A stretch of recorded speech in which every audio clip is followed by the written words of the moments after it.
بالله من الشيطان الرجيم. بسم الله الرحمن الرحيم. إن في خلق السماوات والأرض واختلاف الليل والنهار لآيات لأولي الألباب الذين يذكرون الله قياما وقعودا وعلى جنوبهم ويتفكرون في خلق السماوات والأرض ربنا ما خلقت هذا باطلا سبحانك فقنا عذاب النار ربنا إنك من تدخل النار فقد أخزيته وما للظالمين من أنصار ربنا إننا سمعنا مناديا ينادي للإيمان أن آمنوا بربكم فآمنا ربنا فاغفر لنا ذنوبنا وكفر عنا سيئاتنا وتوفنا مع الأبرار ربنا وآتنا ما وعدتنا على رسلك ولا تخزنا يوم القيامة إنك لا تخلف الميعاد صدق الله العظيم. بسم اللہ الرحمن الرحیم. سورہ آل عمران کا آخری رکوع شروع ہوا ہے. اگر اس کے پہلے رکوع پر بھی ہم نظر دوڑائیں تو اللہ رب العزت کی توحید سے اس کا آغاز ہوتا ہے. الف لام میم لا الہ الا هو الحی القیوم نزل عليك الكتاب بالحق مصدقا لما بين يديه وأنزل التوراة والإنجيل من قبل هدى للناس وأنزل الفرقان. تو یہ آگے ان اللہ لا يخفى عليه شيء، آگے هو الذي يصوركم في الأرحام، آگے هو الذي أنزل عليك الكتاب. تو یہ تمام رکوع جو ہے تقریباً اللہ رب العزت کی حمد و ثنا پر شروع ہوتا ہے. وہ آل عمران کا پہلا رکوع اور یہ سورہ آل عمران کا آخری رکوع، یہ بھی اللہ تعالیٰ کی قدرت، عظمت اور شان پر آیات مشتمل ہیں. حضرت عطا رضی اللہ رحمۃ اللہ علیہ سے ہے کہ انہوں نے حضرت عائشہ رضی اللہ عنہا سے پوچھا کہ اس رکوع کا کوئی شان نزول. فرماتی ہیں کہ اکثر اوقات مشرکین بھی اور کبھی کبھی یہود و نصارہ بھی نبی علیہ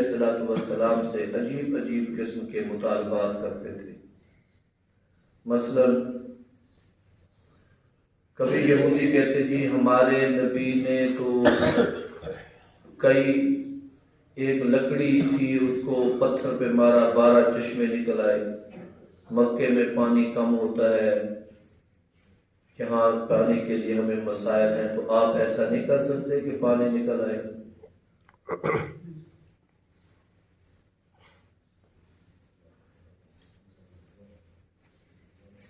کبھی وہ مطالبہ کیا ایک دفعہ مشرکین مکہ نے کہ ہمارے تھوڑے سے فاصلے پر ایک وادی ہے جس کا نام طائف ہے، وہاں ساری آبادی ہے، سرسبز خطے ہیں، باغات ہیں، وہ لوگ کاشتکاری کی وجہ سے خوشحال ہیں، ہم بنجر علاقے میں پڑے ہوئے ہیں، تو کیا ایسا نہیں ہو سکتا کہ اللہ تعالیٰ ان علاقوں کو بھی ویسا سرسبز کر دے؟ کبھی مطالبہ آ جاتا اچھا آپ کا اللہ ہر چیز پر قادر ہے اور اللہ میں بڑی قوت ہے اور آپ ہمیں باقی خداؤں سے چھوڑ کر ہٹا کر اس ایک خدا کی طرف لے جانا چاہتے ہو، ایسا نہیں ہو سکتا کہ صفا پہاڑی جو ہے یہ سونے کی بن جائے؟ تو کبھی ایسا ہو کہ آپ کا ایک محل ہو بڑا قیمتی شاندار، دیکھنے میں مزہ آئے، اس میں ہیرے موتی کے جڑاؤ لگے ہوئے ہوں. کبھی ایسا نہیں ہو سکتا کہ کوئی سیڑھی ہو، اس سیڑھی کے ساتھ جڑاؤ ہو، وہ اوپر آسمان کی طرف جاتی ہو اور آپ ہو کر آ جائیں، کبھی ہمیں بھی ساتھ لے جایا کریں. ایسے الٹے پلٹے مطالبے اور ایسی خواہشیں اور ایسی تمنائیں اللہ رب العزت نے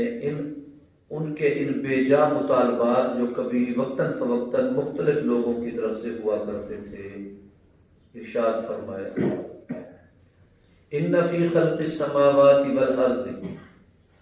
آسمان و زمین کی پیدائش، واختلاف اللیل والنہار، رات اور دن کی تبدیلی، لآیات لأولی الالباب، اگر کوئی عقل مند ہے تو اس کے لیے تو یہی نشانیاں ہی کافی ہیں۔ آسمان بغیر چھت بغیر ستونوں کے کیسے کھڑا ہے اور زمین پانی پر کیسے تیر رہی ہے، دونوں کی تخلیق میں یہ ایسی ٹیکنالوجی ہے جو اللہ کی قدرت کے علاوہ سائنس کے بس میں فی الحال تو نہیں ہے، اور اگر کبھی سائنس بھی اس پر قادر ہو گئی کہ بغیر ستون کے کسی کو کھڑا کر سکے تو اس میں بھی اللہ کی اسی قدرت کی طرف سے وہ رہنمائی حاصل کریں گے، ورنہ میرے اللہ کی قدرت یہ ہے کہ بغیر آسمانوں کے طویل و عریض بغیر ستونوں کے طویل و عریض آسمان اور پانی 15 فٹ کہیں 20 فٹ کہیں 40 فٹ پانی ہے نیچے، کڑوا میٹھا علیحدہ بات ہے، اسی کے اوپر یہ زمین کھڑی ہے اور اس کے اوپر ٹنوں ٹن وزن جو ہے ہم روز لاد کے ادھر سے ادھر اور ادھر سے ادھر جا رہے ہیں، تو اللہ تعالیٰ فرماتے ہیں کیا میری تخلیق اور قدرت کو سمجھنے کے لیے یہ دو نشانیاں کم ہیں؟ ایک حدیث مبارکہ میں نبی علیہ السلام ارشاد فرماتے ہیں تتفکروا فی خلق اللہ ولا تفکروا فی اللہ، تفکروا فی خلق اللہ ولا تفکروا فی اللہ، اللہ کی بنی ہوئی چیزوں میں تو غور و فکر کیا کرو کہ آسمان کیسے بن گیا، زمین کیسے بن گئی، سورج چاند ستارے کیسے بن گئے، ایک ہی زمین، ایک ہی پانی، ایک ہی کاشتکار ایک بیج ڈالا تو اس سے کدو کی بیل نکل آئی، دوسرے سے پیٹھے کی بیل نکل آئی، تیسرے سے کوئی اور نکل آئی، ایک ہی قریب کھڑے دو درخت، ایک بیری کا بن گیا تو دوسرا شہتوت کا بن گیا، ایک آم کا بن گیا تو دوسرا کسی اور چیز کا پیڑ اللہ نے بنا دیا۔ تو یہ درختوں کا اگنا، ذائقوں کا بدلنا، پھول کی پتیوں کا مختلف ہونا، ان کی خوشبوؤں کا مختلف ہونا، آسمان پر ستاروں کا جگمگ کرنا، کوئی ستارے نیچے کوئی ستارے اونچے، کسی کی روشنی یہاں پہنچتی ہے تو سالوں سال لگتے ہیں، کسی کی روشنی پہنچتی ہے تو یہاں مہینوں لگ جاتے ہیں نیچے پہنچنے تک، پانی کے ذائقے کہیں میٹھے تو کہیں کڑوے، یہ زمین کی رنگت، پانی کی رنگت، یہ ساری چیزیں جو اللہ نے بنا کر دی ہیں اور ہم انہیں روزانہ استعمال کرتے ہیں، کیا اللہ کی قدرت کو سمجھنے کے لیے یہ کم ہے کہ اوروں کا مطالبہ تم نے شروع کر دیا؟ تو ہم بحیثیت اہل ایمان اسی پر بھی اکتفا کرتے ہیں کہ واہ میرے اللہ تو نے کتنی خوبصورت چیزیں پیدا فرمائی، کتنا نظام بنا دیا، رات اور دن کی تبدیلی۔ آپ اپنی راحت کے لیے دوائی استعمال کر لیں، خادم آپ کی خدمت کر لیں، لیکن نیند نہ آئے، خدام کے دبانے سے، خدمت کرنے سے، دوائیوں کے استعمال سے طبیعت میں وہ بشاشت پیدا نہیں ہوتی جو نیند کے بعد آتی ہے۔ وَجَعَلْنَا نَوْمَكُمْ سُبَاتًا، رات آ گئی، تاریکی ہو گئی، اس رات کی تاریکی میں آپ نے نیند کر لی، اور جوان آدمی ہو چونکہ وہ محنت بہت کرتا ہے بدنی تو اسے 6-7 گھنٹے چاہیے سونے کو، اور اگر کچھ عمر رسیدہ ہو تو اسے 2-3 گھنٹے چاہیے، وہ اس کے بعد پھر آنکھ کھل جاتی ہے اور وہ فریش ہو جاتا ہے۔ تو اللہ نے فرمایا یہ رات اور دن کا بننا، محنت اور مشقت کے کاموں کے لیے دن، آرام اور سکون کے کاموں کے لیے رات، یہ ساری چیزیں کیا میری عظمت کو سمجھنے کے لیے کافی نہیں؟ بے شک کافی ہے، بے شک کافی ہے، اللہ ہمارے لیے یہ کافی ہے۔ البتہ یہاں ایک شرط ہے، لِأُولِي الْأَلْبَابِ، یہ نشانیاں ہیں عقل مندوں کے لیے، پاگلوں کو اس سے کوئی سروکار نہیں۔ اب عقل مند جو ہے وہی ہے جس کی تعریف میں آگے اللہ تعالیٰ ایک جملہ ارشاد فرمانے لگے گے. عقل مند وہ ہوتے ہیں الذین یذکرون اللہ، جو اللہ کا ذکر کرتے ہیں قیام و قعود وعلی جنوبہم، تین طرح پر، کھڑے ہوئے بھی، بیٹھے ہوئے بھی، پہلو کے بل لیٹے ہوئے بھی. آدمی کی یہ تین صورتیں ہوتی ہیں جو زیادہ تر وہ استعمال کرتا ہے، یا کھڑا ہوتا ہے، یا بیٹھا ہوتا ہے، یا پھر لیٹا ہوتا ہے. اس کے علاوہ اڑنا ہمیں نہیں آتا. تیرنا اگر کبھی کبھار کوئی پانی سے گزرنا پڑے تو ہماری ایک کنڈیشن یہ تھوڑی دیر کے لیے ہمارے اوپر ظاہر ہوتی ہے، ہمیشہ تو ہم تیر نہیں سکتے. تو یہ جو تین ہمارے زندہ رہنے کے اوصاف اور ہمارے چلنے پھرنے کے ڈھنگ ہیں، ان تینوں حالتوں میں یعنی ہر حال میں اس کی زبان پر اللہ کا ذکر رہے. تمام عبادات ایسی عبادات ہیں جن کی مقدار مقرر ہے. نمازیں 5، روزے 30 یعنی 1 مہینہ کبھی 29، حج فلاں دنوں میں 5 دن، 9 ذی الحجہ سے شروع کرنا ہے اور 12 کو آخری کنکر مارنے ہیں اور ختم، 8 کو مینا میں پہنچ جانا ہے.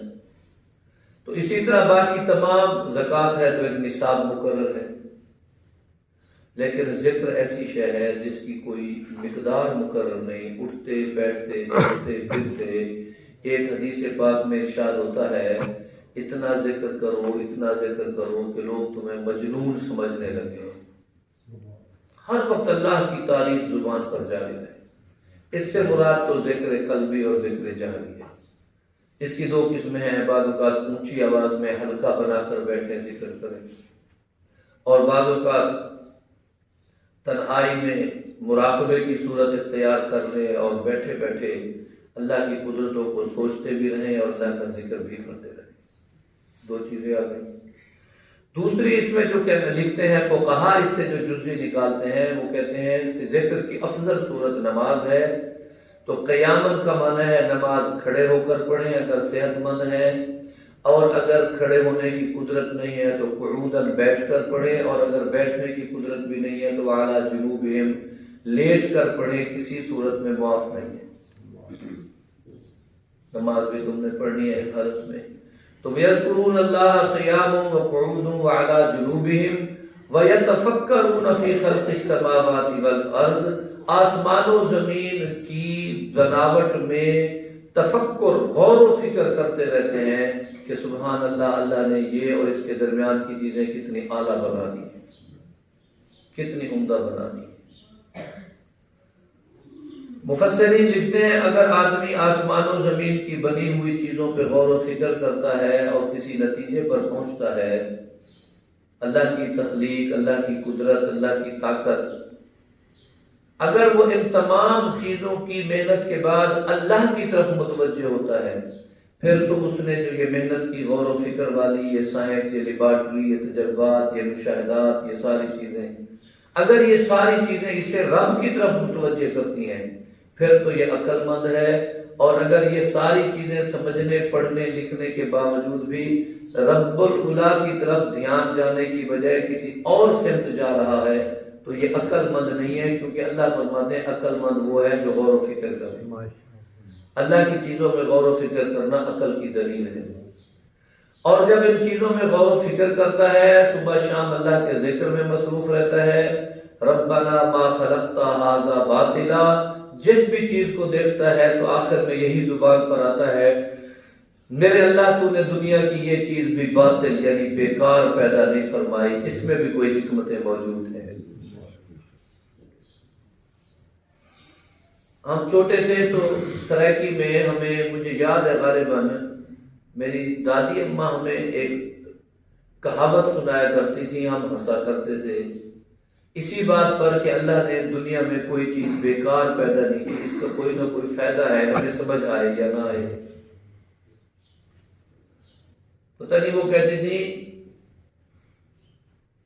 ہر شے اوسی کہیں نہ کہیں والے کام توڑے ہوئے گوہ دا چاہوں. گوہ ایک جانور ہے وہ زمین پہ، ہمارے ہاں تو وہ کھانا اس کا جائز نہیں ہے، البتہ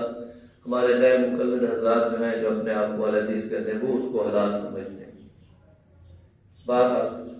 یعنی ہم یہ سمجھتے ہیں کہ بظاہر یہ گو کا جانور جو ہے یہ ہمارے لیے کسی کام کا نہیں، لیکن وہ کہتے ہیں نا ابا ایک کا مند ہے، ایک ہی نہ کوئی فائدہ ہو، جیسا کو پتہ کریں رب ای میں تو نہیں بنایا، اللہ نے ایسے تو نہیں بنا دی کوئی چیز، بیکار بنا دی، فضول، جس کا کوئی کام نہ اس چیز کا زمین کو فائدہ، نہ آسمان کو، نہ کسی مخلوق کو، نہ کسی بڑے کو، نہ کسی چھوٹے کو، اور بیکار کوئی چیز بنا دی۔ نہیں یاد رکھیں ربنا ما خلقت ھذا باطلا، اللہ نے کسی چیز کو باطل پیدا نہیں فرمایا۔ ہم کبھی کبھی کہتے ہیں یہ سانپ کا کیا فائدہ ہے، بچھو کا کیا فائدہ ہے، ان موذی جانوروں کو جن کے مارنے کی شریعت نے تاکید فرمائی ہے، ان کا کیا فائدہ ہے؟ تو بھی ان کی بھی کئی حکمتیں ہیں، ان حکمتوں کو بھی ہم نہیں سمجھ سکتے، یہ اللہ کی طرف سے۔ آگے ارشاد فرمایا سبحانک، اے اللہ تو کتنی شان والا ہے۔ عقل مند کی سوچ یہ ہوتی ہے کہ آسمان کی بلندیوں پہ غور کیا تو سبحان اللہ، زمین کے بچھونے ہونے کو غور کیا، افلا ينظرون الى الابل كيف خلقت والى السماء كيف رفعت والى الجبال كيف نصبت والى الارض كيف سطحت، یہ ساری چیزوں کو جب زمین آسمان اور اپنے دائیں بائیں اپنے مویشی جانور ان سب کو چیز دیکھا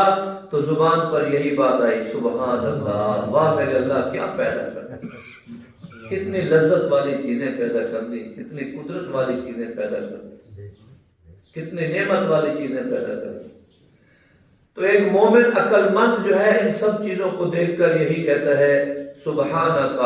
اے اللہ تو واقعی بڑی شانوں والا، بڑی قدرتوں والا۔ اور اس لفظ سبحان کو بندے کی زبان پر سبحان آ جائے اللہ کو کتنا پسند ہے۔ بندہ اپنی زبان پر جب اللہ کی کسی قدرت کو دیکھ کر اللہ کی محبت میں، رسول اللہ کی محبت میں، اللہ تعالیٰ کے بنائی ہوئی چیزوں پر، رسول اللہ کے معجزات پر جب اس کی زبان سے سبحان اللہ نکلتا ہے تو اللہ کے نبی ارشاد فرماتے ہیں قیامت کے دن جب ناپ تول کی جا رہی ہوگی اعمال ناموں کی تو سب سے کہنے میں سب سے ہلکے جملے،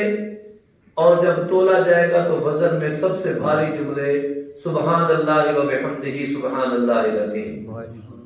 سبحان بندے کے منہ پر وہ اللہ کو بڑا پسند ہے، اللہ کو بڑا پسند ہے۔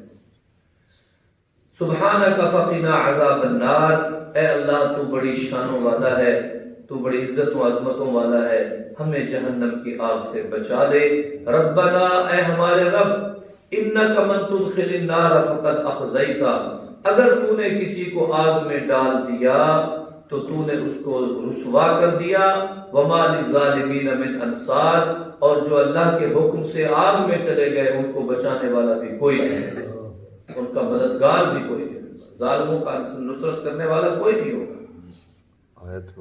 آگے بھی دعائیں اسی طرح کی ہیں، وہ انشاءاللہ کل، آج جو ہم نے آیتیں پڑھی ہیں وہ 190، 91 اور 92 تک پڑھی ہیں، اس سے آگے انشاءاللہ کل۔ وآخر دعوانا الحمدللہ۔